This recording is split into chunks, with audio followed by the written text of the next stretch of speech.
Dr. Bradley Johnson, thank you for coming on. I really appreciate you being here. I just Oh, want my to first pleasure. just want to talk to you a little bit about your background because not everyone decides to do a PhD in psychology like you are.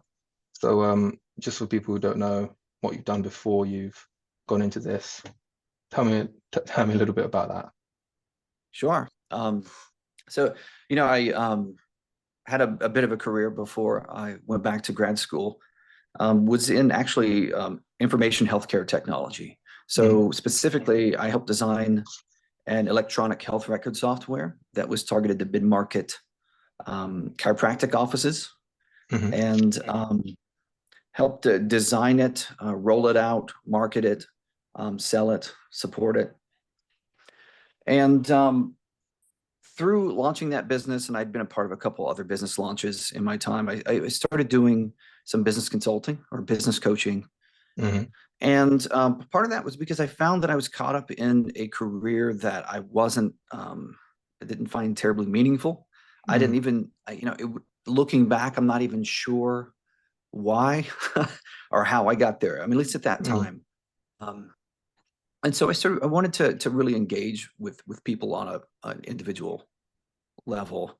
Um, and so in doing the business consulting, I started to find similar patterns where we would work through projects for months, even years at times, and then it was easy to keep things going, to really keep those projects moving. It's really great decision making, strategic planning. I'd see out of some of these guys, but then we'd end up in a place where we're zooming out and looking at what's next, looking at the big picture. And I'd hear the same thing that um, I don't know why I'm doing what I'm doing. I don't know why we've been doing this. And so, it took me, I took it that, I'm not the only one that this can happen to. And I became very interested in these implicit motivations that shape our behavior. mm. How in the world can we end up in a life that doesn't feel like our own and become sort of a stranger to ourselves, even? So that was really some of the initial questions that Mm. guided my curiosity or initial interest in existential psychology, in Mm. particular. So you found yourself in a career that was maybe pretty lucrative and you had a lot of status maybe from that, but maybe lacking a bit of meaning and purpose behind what you're doing, which is why you transitioned into research. Is that about right? Absolutely. Yeah. Absolutely. Amazing. Well, it's really brave for you to do that pivot because a lot of people would just keep on going blindly. So it's really great that you're doing that. I mean, day in the life of a PhD student, how is that exactly? Because I know a lot of friends of mine who kind of just stumble into masters and then stumble into postgrad just because they don't really know what to do with their lives. So Mhm. Yeah. lay it to us Yeah. bare. How is it really day to day? Well, for me, it might be a bit different than a traditional student because I worked throughout my coursework and research in grad school. So I had to balance, a full-time job. Mm, I'm a small business owner as well. So for me, I would come into the office. I would try to knock out as much as I could in the morning, not with my research, but rather with work, because I felt if I had everything in place as far as my work responsibilities, that would give me a little bit more peace of mind to really engage with the research. For the most part, it meant coming in on nights and weekends mm, and pushing this thing along with every spare minute that I had. very nice. Very nice. That's very impressive. So you worked full time as well as doing the PhD thing. Did that at times get overwhelming, or was the sort of importance of it, pushing you through? It was almost always overwhelming, I would say. Um, but there certainly are times when in between reviews, maybe right after you just finish a review for the year, where you get a little bit of you get some breathing, feel like you have some breathing room, and things open up a bit. hmm Uh, but but yeah, it was very daunting. Very daunting. I didn't know exactly what I was in for, I don't think, when I Mm. signed up. What like bit of advice would you give you 2 or 3 years ago when you signed up to the PhD? I'd probably tell myself to maybe trust myself more. Mm, There were times when I was tempted maybe I designed a study that wasn't working, and maybe that could even happen a couple times. And you're tempted to maybe give up, give up Mm. on the idea, take a different direction. But really, I found that sticking with it is really what kept me going. So if I found a result that wasn't what I expected, I would dig into the data and try to find out why, and what other Mm. data, what other studies are in the literature that might explain the result that I had, and where did I go wrong? Was it a bad measurement? Did I make too many assumptions? Mm. Wherever plenty of ways to just dig into a bad study and learn from it. And I think Mm. that there were a couple studies in particular that I didn't include in my dissertation that were just very pivotal in shaping what ultimately became, my research model that I presented in the dissertation, and ultimately will hopefully fuel two really cool lines of research in existential psychology. That's really great. Just shimming back a little bit, your coaching business, it's Paradox Coaching. And That's right. what is that? What exactly do you do there? Because there aren't many Mhm. psychology sort of academics that also are in the field of business and consulting and that type of thing. So like, what exactly goes on there? It's, out of curiosity. Sure. Yeah. So it's it's slowly changing a bit because I've implemented more and more of my insights from my research and from my training in psychology. But in the very beginning, I worked a lot with small business owners in helping make decisions, big business decisions, and plan projects. And a lot of them were, like I said, I would find that there was this inherent tension between sometimes what was even good for the business and what was best for the individual. And so I started to look through ways to tease that out, and have developed a little bit of a framework for um, based on existential principles to Mm. identify uh, sort of what I would say were those straw man arguments that we have for ourselves that justify our behaviors. And sometimes it can take a process to get to it. And here I go. I forgot my train of thought where I'm going. But ultimately, the goal is to help people make authentic decisions that Mm. align not only with their practical goals that they need to meet in their lives, but also something that they find meaningful. Mm. Um, keep What are the and most common straw man arguments that people give out?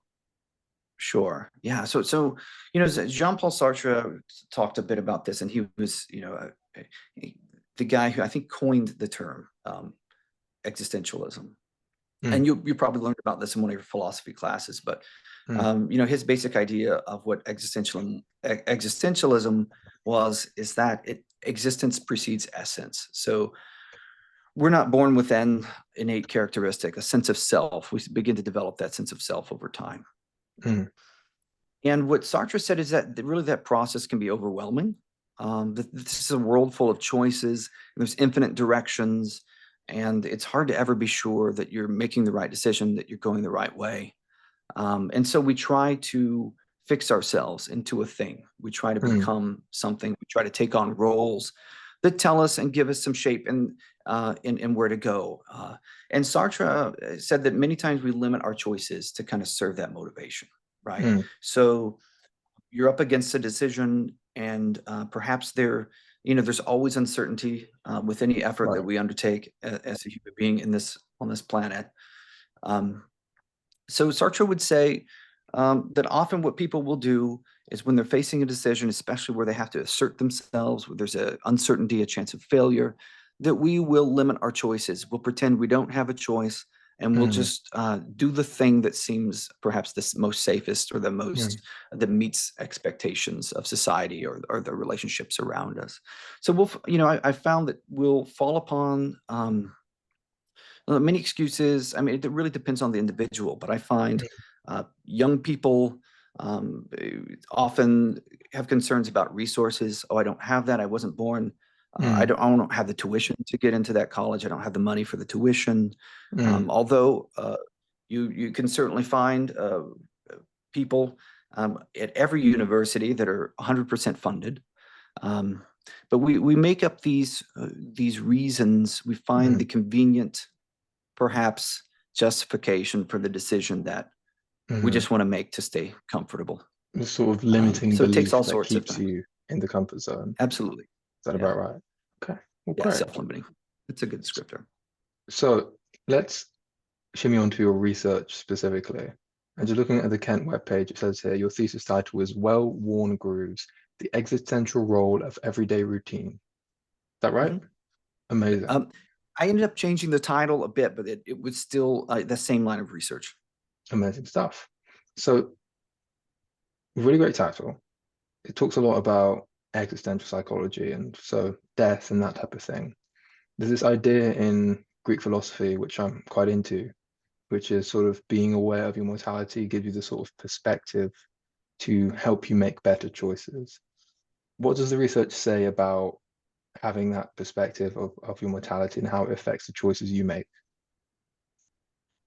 That's great, and that's a great question, and I think you're referring probably to the Stoics. The Stoics had this adage, "Memento mori," remember death. Remember death. And there's this notion that that when you come to terms with the idea that your time is limited, your capacity is limited, that things become more meaningful. And this idea, is also shows up in other areas of life, even, for instance, basic economic theory. So things are more valuable if demand is higher and the supply is limited. And there are some interesting things you might read about even in the diamond market, that they artificially limit the supply of diamonds to keep the value high. There's this one company that has an almost monopoly on most of the diamonds, right? De Boer or something. Absolutely. Yeah.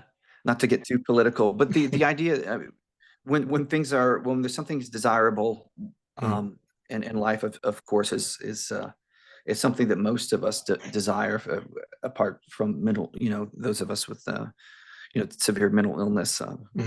But life is in short supply, and when we remind ourselves of that, it can help us gravitate toward something that's meaningful. Unfortunately, there's not a tremendous amount of research on this, and it's probably because of the nature of research. We want large samples. We want to use manipulations, or are you familiar with the term manipulation? Because I want to make sure that just just a scientific experimental manipulation, right? So we want to use designs in our studies that can be uniform and have a uniform, hopefully bring an effect across a group. And I think it's challenging to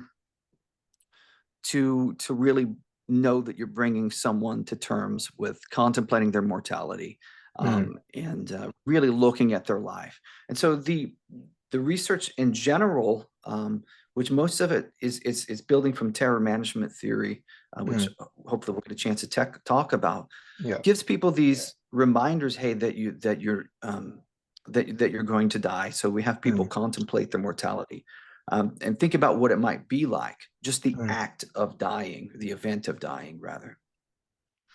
And then what we find is that people generally buckle down or defend what we call their cultural worldview. And in that, there's a sense that by defending our cultural worldview, we're also sort of sustaining our self-esteem. Okay. And this comes from the idea that self-esteem is based on, it's sort of a culturally derived concept. Okay. That each of us invest in a way of looking at the world that espouses certain values, wealth, good looks, a certain type of charisma, all these different things that we value, having a nice car, wearing nice clothes. These are values that the culture puts forward, and we kind of pick and choose, our little section of that worldview. Right. But we achieve with terror management theory, suggests that we achieve our self-esteem by ascribing to those values that are put forward by the culture and then living up to them. That's how we get self-esteem. And so there's this, the studies are designed to test whether that can be true. And if it's true, if it holds, if it tracks that the purpose of the cultural worldview is to protect us against this unsettling awareness of our mortality, then those reminders of our mortality should increase efforts to uphold and defend those things.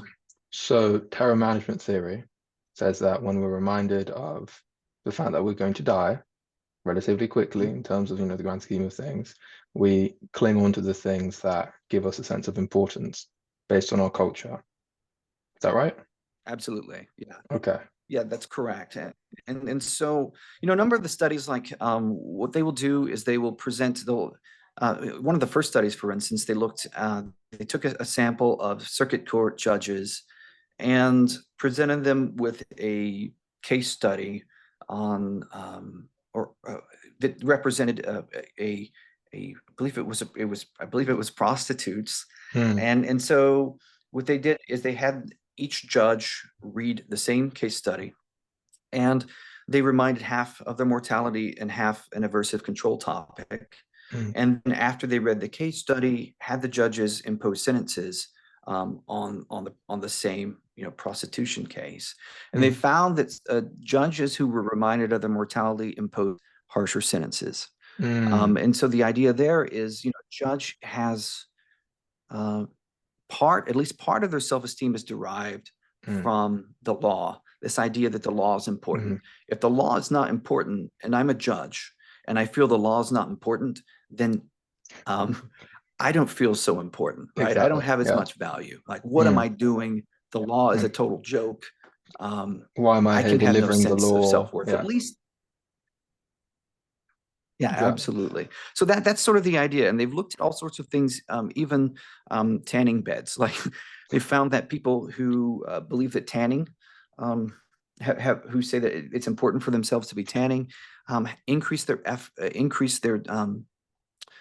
desire to tan after reminders of mortality, even after being reminded that tanning beds cause cancer. So this can make you do things that are Fascinating.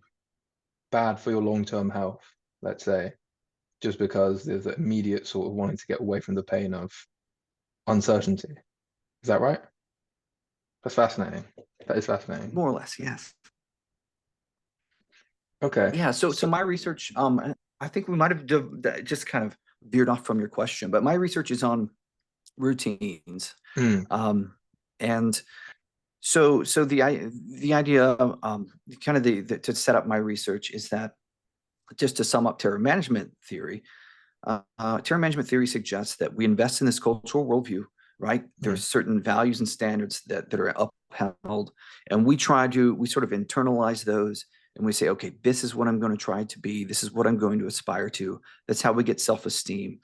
And that sense of meaning, that sense of value, that sense that your life is worth something, really offsets those concerns over the idea that, well, one day I'm going to die, because I'm a part of something that's meaningful, that will live on. Maybe I can even create something that's going to live on after my mortality. And these are sort of all implicit processes. Terror management theory, I think it's easy to misconstrue it and think that people are walking around just terrified of dying. And that terror management theory actually suggests the opposite. It suggests that we aren't terrified, but without a cultural worldview and without self-esteem, we would be. But we all have a measure of self-esteem, and we all adopt a way of viewing the world, and these things work for us. They're effective, and that's why we gravitate toward them when we're reminded of our mortality. So my research sort of taps into the idea that we build our lives around meeting these values.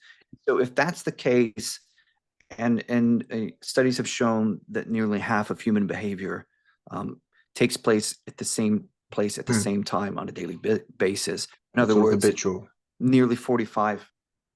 Absolutely. So nearly half of all behavior, I believe the number was 45%, as an average between a couple experience sample studies that demonstrated this. But so if that such a significant portion of everyday behavior is habitual or routine, then these investments in the cultural worldview should show up in our routines.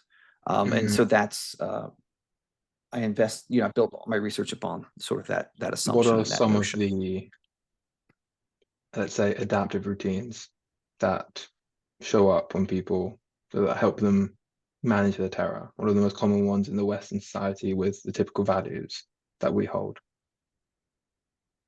Sure. So my research focused on, well, let me back up. So adaptive routines, as I define it, it's really just in line with, I kind of merged the idea of adaptive behavior with the terror management perspective of that self-esteem and actual sort of adaptive terror management should be conducive to cultural standards.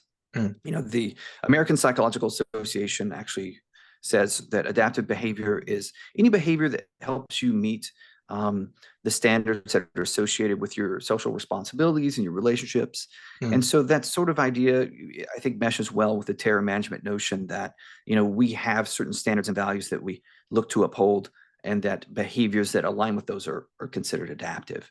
So my research, we focus primarily on just very mundane behaviors. And I wanted to do this because once again, I wanted to study broad groups. I wanted to do random selection, and so I wanted to design, and so I designed a scale to look at behaviors in a few different dimensions of everyday life. Yeah. So we looked at morning routines, evening routines, work routines, work/school routines, and then physical activity. And some of the So measures across a actually just looked at, large, go group ahead. of people, like a very large sample size you use then for very simple routines that you could find in a lot of people. I would have loved to have bigger sample sizes, but I got as big as I could Yeah. with funding and constraints that I had in place. But so yeah, the idea is because so I wanted to get a broad spectrum of routines. But the cool thing is we looked at very, very small things like, do you put your keys and wallet in the same place? Are you going to bed at a consistent time? And then we also it was a two-dimensional scale where we looked at not only specific routines that people had in their lives, but also in their routines within a specific domain. Do they feel like that routine is doing its job? So, for instance, one of the questions I tried to capture by asking, is your morning routine working for you? Is it? Do you feel like you're prepared for your day following your morning routine? And are you setting in things as mundane as, are you setting aside time for household chores? So these are some of the things that we measured. Right. And what we found What did you was find? so when we were looking at adaptive routines, we found that these mundane behaviors had a strong positive correlation and could actually significantly predict the beliefs in the achievability of cultural standards and beliefs in the importance of cultural standards. They predict self-esteem. So having more adaptive routines predicts higher self-esteem and increased beliefs in the achievability and importance of cultural standards. We also found that people high in these adaptive routines demonstrated less motivation to self-escape, and that people low in adaptive routines, relatively lower, when reminded of their mortality, expressed increased motivation to self-escape. Self-escape, you mean drugs or TV or any sort of like numbing mechanism? Good question. Those are those are some specific escape behaviors for sure. So sort of zoning out into media, some drinking, gambling, sex, anything that can kind of help you forget about the self by immersing you in another sensory experience, or by numbing the senses, or numbing your cognitive ability there. Those were all escape behaviors. We did not look at any specific escape behaviors. Instead, we looked at the motivation to self-escape. So what participants were reporting here was the desire to avoid negative thoughts about the self. Okay.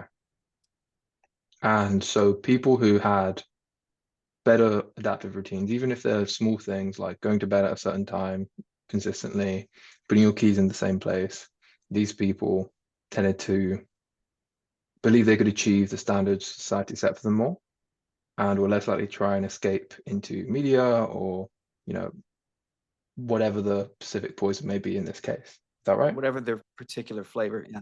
Yeah, exactly. So could it possibly be the other way around, where the more confident people with more self-esteem are just more likely to set up their routines?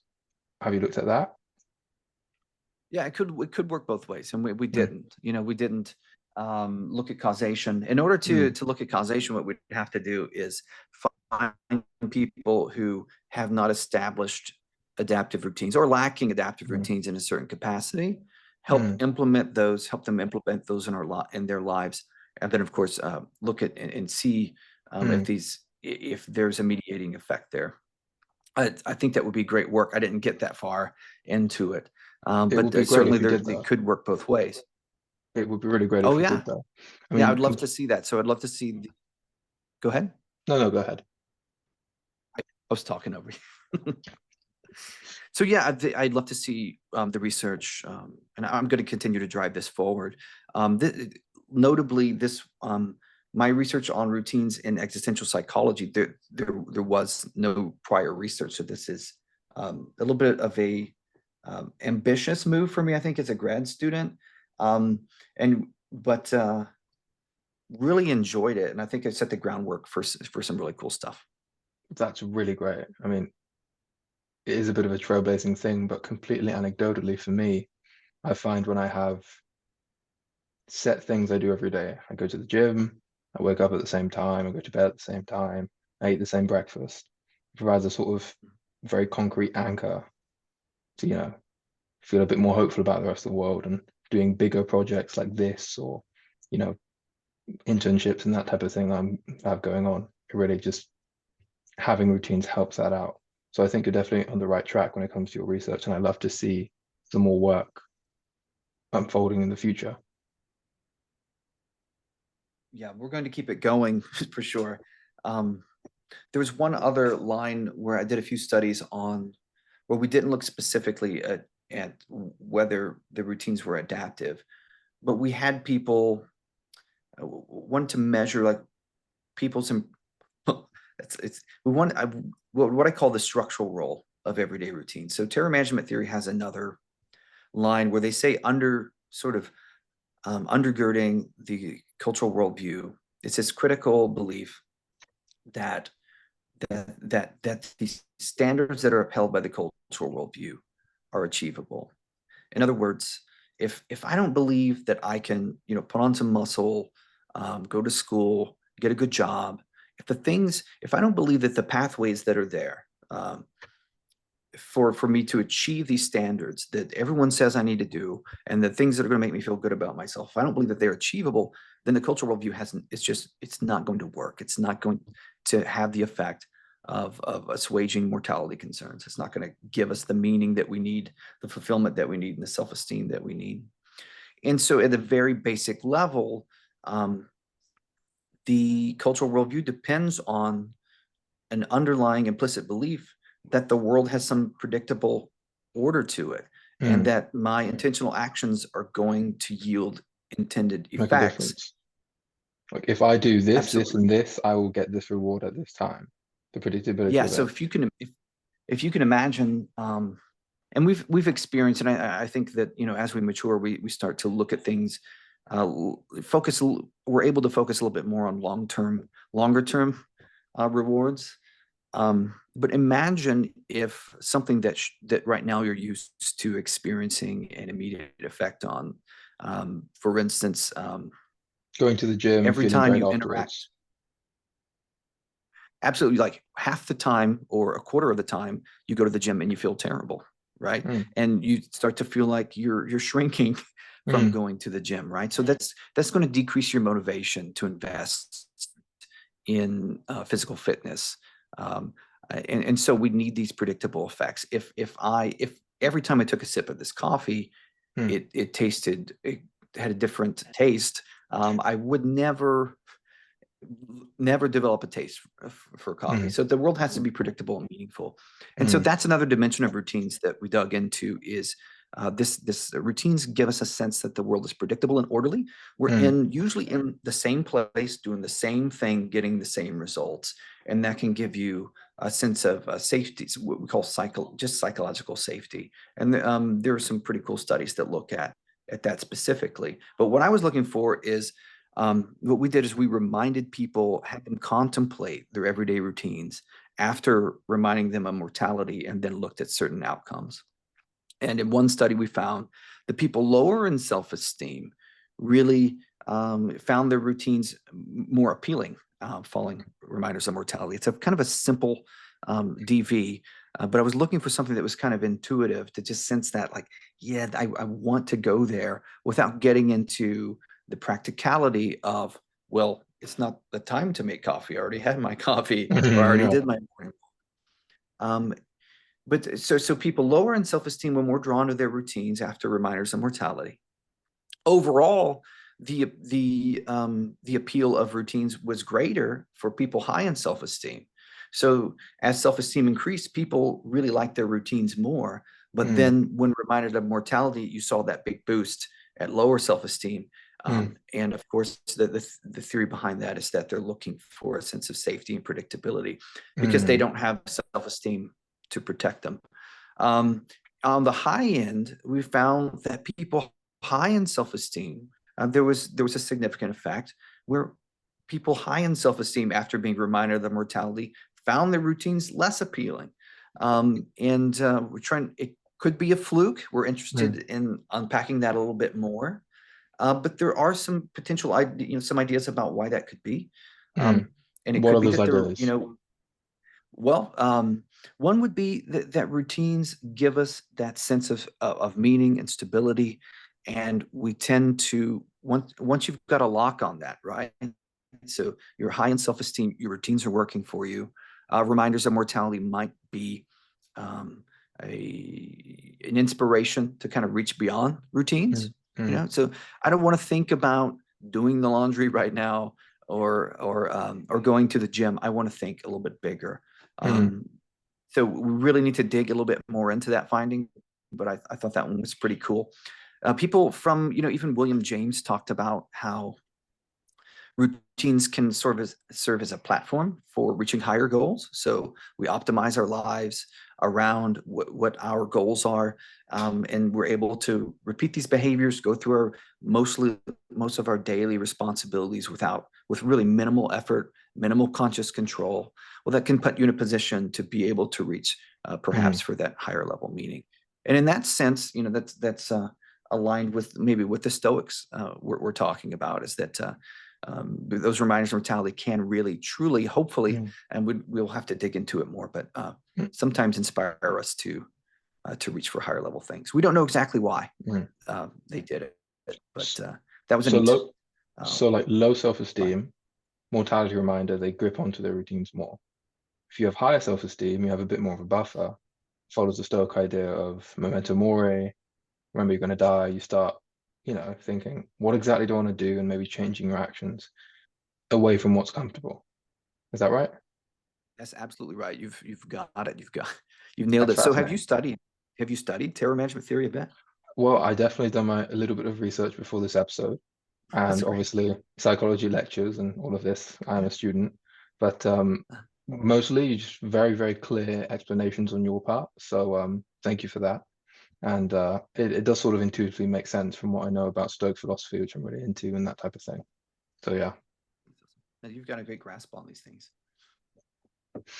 So here's a very cliche question, but I'm going to ask it anyway. If you had a big billboard for everyone to see, what piece of advice would you put based on your research and all of this? Yes. Okay. I would say to live with purpose, live with intention. I think if to what I gather, because I always try to find, I gravitate toward research that I feel can have implications for the individual, and I always try to sort of synthesize some way, especially in papers that I love and studies that I've found to have profound ideas demonstrated in them. I try to find something that applies to me. And I think in the research that I'm most interested in, and for what my research is worth, this stuff tells us that there are underlying motivations that are sort of guiding us: the need for certainty, the need for self-esteem, and and sometimes we're moving through life and just following a trend, and these things are guiding us if we're not. But if we, hopefully, in knowing that these things have an effect on shaping the way that we think, the way that we behave, can kind of get us caught sometimes in recreating the same behaviors that may not always work for us.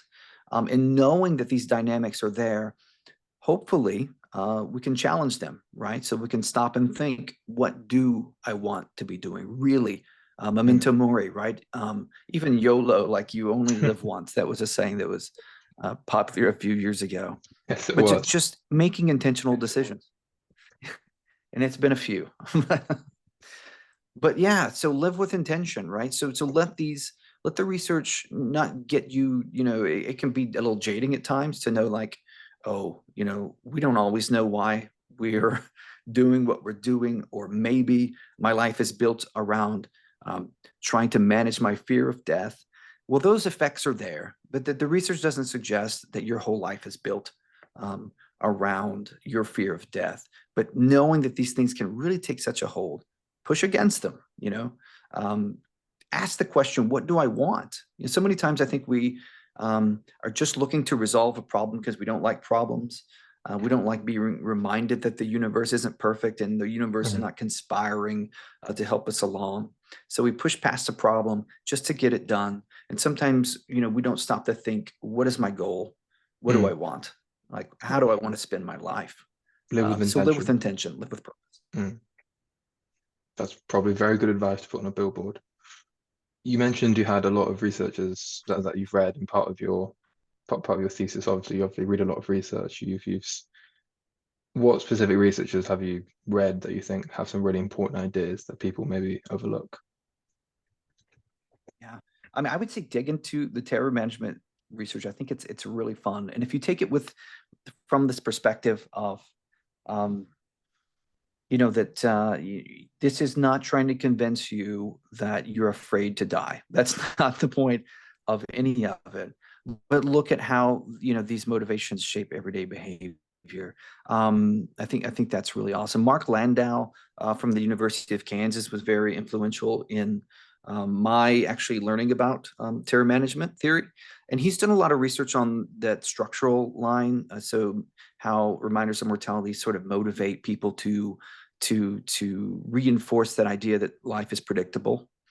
And he's got some really cool stuff where they found that, for instance, people, after being reminded of their mortality, especially if they have this individual characteristic called they're high in the need for structure, that they actually can demonstrate a distaste for abstract art after being reminded of mortality, because they prefer simple, clear conceptions of everyday life, and that people are motivated to maintain their preconceptions. So after being reminded of mortality, if presented two contrasting arguments about a person's personality, they'll stick with the first and ignore the second, which is pretty interesting. So the structure research is cool. And some of that really feeds off of what we call lay epistemic theory and the need for cognitive closure. So those are some cool things to look at. I also like the research on meaning.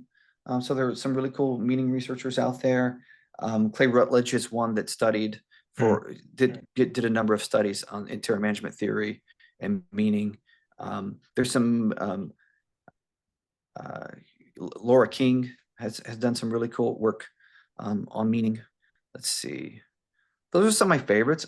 Mm. I really at heart, I'm also a big, I love the philosophy. So like I love my Sartre, my Camus, Kierkegaard.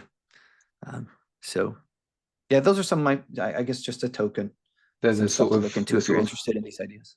sort of in the way that the first psychologists just very early on it in a way. Do you know what I mean? Yeah, yeah. So yeah, so I mean this terror management theory was inspired by this guy Ernest Becker, who was a cultural anthropologist, and he really pulled together all that existential philosophy into a framework that, you know, finally someone noticed was good for testing with the scientific method. It's perfect stuff. Have But you ever worked with any of these researchers that are sort of like tutored you on your way to yeah, actually? so you know, I've collaborated a bit with Mark Landau from the University of Kansas. That was cool. I've exchanged a few emails actually with Clay Rutledge, and I need to follow up with him because it's been some time. But you know, I think hopefully that's what this next part of my career is, where I have a little time. So now I'm not just working on the dissertation. I've got a good foundation, and now I can start lining up some new studies and some new collaborations. Amazing stuff. Final question. Let's say you're looking back at you at, God, I don't know, early 30s or mid 20s when you're younger and you're working in consulting and maybe lacking a bit of meaning in your life. What advice would you give to someone who's sort of in a similar position, maybe a bit younger, sort of thinking like, how exactly do you find meaning in life? Yeah. Quite a heavy question, I know. It is a heavy question. I think that there is, and this is sort of my existential attitude. There's not all, you know, the idea, there's not a one answer, Mm, but I could roll it into maybe a twofold answer. So on one hand, you know, look back look at what you're doing with the understanding that wherever you are, it's where you are, you accept it. And where you go from here is what's most important. And we're kind of getting into some of the coaching ideas, but fueling from an existential perspective, right? So you have a couple of options. One, look at what you're doing. Look at the option. Don't limit your choices, right? Do not pretend that there isn't a way, that there's not a choice. There's always a cost to every choice, right? So maybe you're in a dead-end job, or maybe you just hate your boss. Maybe you hate the person who's sitting, and I'm using the word hate a lot for some reason, but don't convince yourself that there's not a choice, right? You can take matters, you know, even with a boss that's, you know, that's breathing down your neck and maybe has an attitude with you all the time. You can find a way to communicate with them that may or may not work, right? So there's a cost there. There's an effort cost. There's a cost of putting yourself out there and failing. There's a cost of possibly making it worse. But there is a choice there. You can take action and you can make it work. So acknowledge that there's a choice, right? It doesn't mean you have to act, right? Sometimes the answer might be, well, I'm gonna stay the course. But at least in evaluating and accepting that you have a choice, you can say, okay, I'm not doing anything not because I don't have a choice, but because it's not worth it to me. mm, What's more important to me is not rocking the boat right now, and that's fine. But I think personal responsibility, right? So wherever you are in your life, and of course there are things that happen, you know, there are people that get cancer, illnesses, a loved one dies. You know, we can't control, you know, what kind of socioeconomic status we're born into. We can't control. There's a lot of things in life that we can't control, but you're responsible for making something of whatever lot you've got, because no one else is going to do it for you. And accepting that responsibility, and accepting responsibility not only for your actions but also your non-actions, I think is a key to to giving you a sense of meaning and ownership of your life, right? mm, Feeling, and we sort of give up our agency when we look at a negative situation and we say, this negative situation is entirely because of external circumstances. Like, I'm not happy because my girlfriend's mean to me, or my boss is mean to me, or I didn't get the job that I wanted. Well, if you can't be happy because these other people aren't doing what you want them to do, you're never going to be happy. Mm. You can't control these things, right? And you can't control what kind of deal that the world is going to hand you. You can only work with what you've got. Keeping that internal So, locus of control, that type of thing. You know, absolutely. the, Yeah. the chief task of Purposeful. philosophy is to differentiate what you can and can't control. Yes, that sort of idea. Well, that's really, really great. Dr. Brad Johnson, it's been an absolute pleasure. In case anyone wants to find out more about your work, where can they go? Well, I'm working on some manuscripts for publishing, so nothing's out there yet in the journals. But my dissertation will be available in the Kent Academic Repository and fairly soon. And then if they can go to paradoxcoaching.com and email me, I'm happy to engage and talk about these topics. And I might start doing some social media eventually. So that would be where I might link to some of those things. Amazing. Paradox Coaching. Well, thank you so much. I've really enjoyed our talk. I think your area of research is something that's phenomenally important. A lot of psychology gets a little bit too abstract without much sort of thing, without some sort of way someone can apply it to their life and make it better. I think your area is something that really needs to look more into in terms of habits and routines that can help in that way. So thank you for that. Thank you. And I appreciate the invitation and Mm, look forward. Maybe we can keep in touch. I would love that. Great, All right. Rad. Hey, That's you it. have a great day, rest of your day, and awesome weekend. Okay. Thank you. You too, man. All right. I will. I Take care. will.